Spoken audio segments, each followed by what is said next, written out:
శరణార్థులని ప్రోత్సహిస్తూ జర్మనీ పౌరుల హక్కుల్ని కాలరాస్తుంటే అలా వచ్చిన చొరబాటుదారులు చివరికి అక్కడ మతరాజ్యం కావాలని ఉద్యమిస్తుంటే షరియా చట్టాల ప్రకారం దేశం తయారు కావాలని ఉద్యమిస్తుంటే దాన్ని మార్చాలి, అసలు అట్లాంటి దాన్ని ప్రోత్సహించకూడదని పిలుపునిస్తుంటే పట్టించుకోనటువంటి వేళ జర్మనీ ప్రజల్లోనే మార్పు వచ్చింది. ఏదైతే రిఫార్మ్స్ కోసం వచ్చినటువంటి పార్టీ ఏఎఫ్టీకి ఇప్పుడు ప్రజాదరణ పెరిగింది.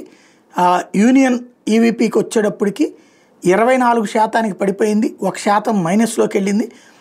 2025లో దానికి 28.5% ఉంటే ఇప్పుడు 24% పడిపోయింది, టోటల్ 4%. ఏఎఫ్టీ వచ్చేటప్పటికి 20.8% నుండి 26% పెరిగింది. అంటే యూనియన్ పార్టీ కంటే కూడా 2% ఎక్కువ పెరిగినటువంటి పరిస్థితి. ఎస్పీడీ 13%, అట్లాగే గ్రూన్ 13%. ఇట్లాగా అంటే ఈ కొన్నిటికి పెరిగినటువంటి వాటికి సంబంధించినటువంటి అన్నీ కలిపి ఒక జట్టు కడితే జర్మనీ రాజకీయం మారే పరిస్థితి ఉంది. కాకపోతే దాన్ని ఏమంటారు, కూటమి రాజకీయాలే తప్పని పరిస్థితి అయితే ఉంటుంది.